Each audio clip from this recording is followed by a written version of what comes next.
Antoine avait attendu sa femme une demi-heure à l'endroit qu'elle lui avait indiqué, afin de s'expliquer sans témoin. C'était une auberge d'honnête réputation, fréquentée par les artisans du quartier des fruitières beurrières errant dans les rues, leur éventaire de marchandises accroché aux épaules par un jeu de sangles croisés. « Encore à guigner les filles ?»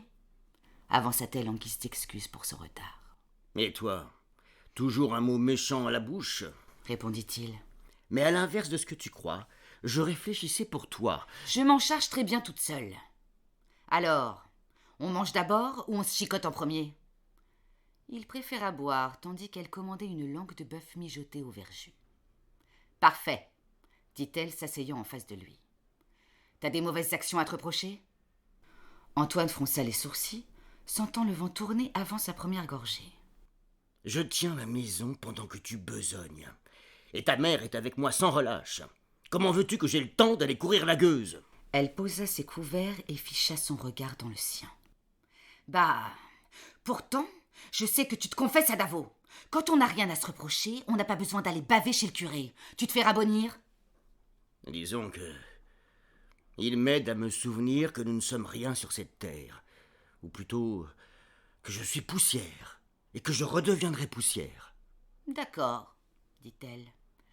Je préviendrai Margot qu'elle fasse plus souvent le ménage alors. » Sensible à l'humour grinçant de sa femme, Antoine ébaucha un sourire.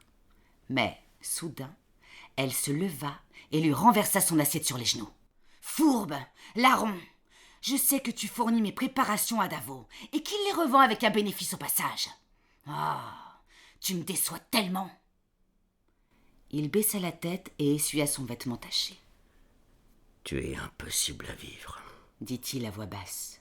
« J'ai rencontré l'abbé quelquefois, oui, et je lui ai donné des poudres.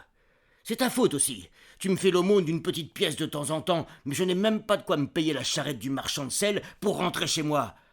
Je pensais épargner un peu d'argent pour reprendre un commerce. Tu ne penses qu'à toi. Tu nous reproches sans cesse ce que nous mangeons, ce que nous te coûtons. Ta propre mère n'ose plus t'adresser le moindre mot, car on ne sait jamais comment t'aborder. Marie-Marguerite serait prête à se marier simplement pour échapper à tes humeurs. Tu lui fais peur. » Elle n'a pas l'âge, répondit Catherine sans se laisser troubler par ses reproches. Pas avant 25 ans. On n'est pas noble, alors rien ne presse. J'attends le bon parti maintenant que je gagne assez pour la doter. Mais cette petite oie blanche en pince pour Romanie qu'elle voit de loin à sa fenêtre.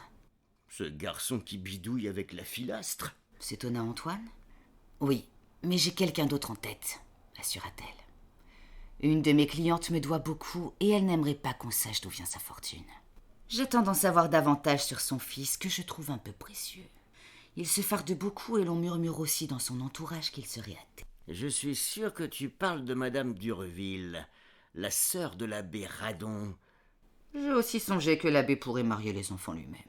Sais-tu qu'il ajuste le prix de ses cérémonies selon la tête du client? Plus les mariés sont beaux, plus c'est cher.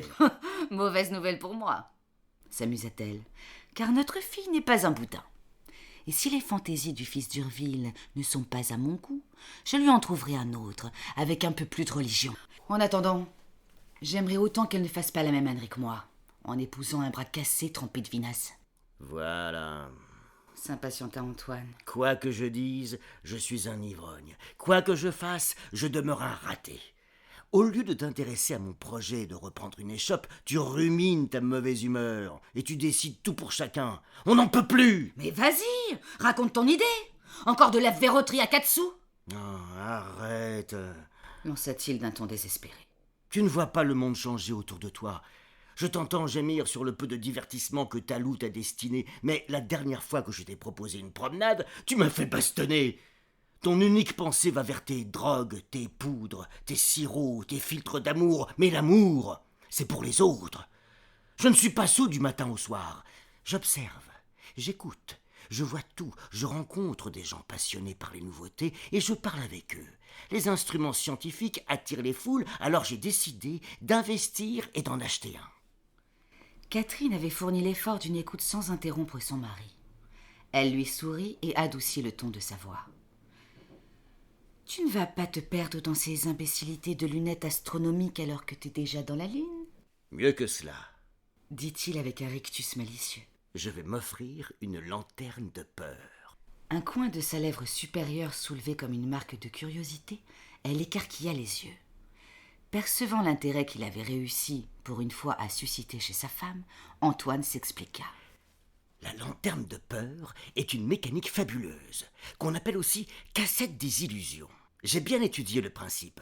Des figurines dessinées sur des plaques de verre sont projetées au mur par le jeu d'une lentille, ressemblant un peu à une loupe et d'une lumière. L'effet produit est magique. On voit des sujets s'animer comme une apparition céleste alors qu'il s'agit d'un grossissement de croquis ou de peinture.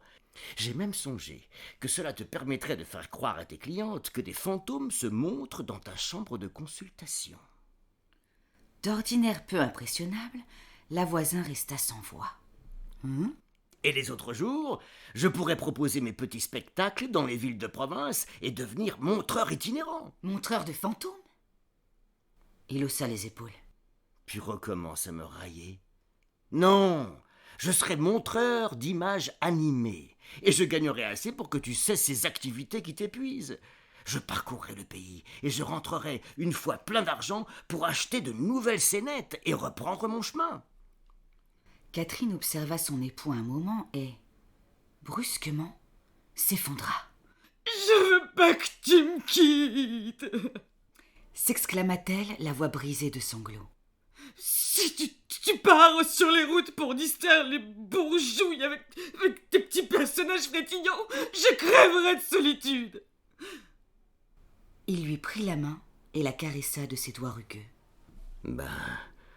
Je m'attendais à prendre une nasarde, mais pas du tout à ce discours. « Reste !»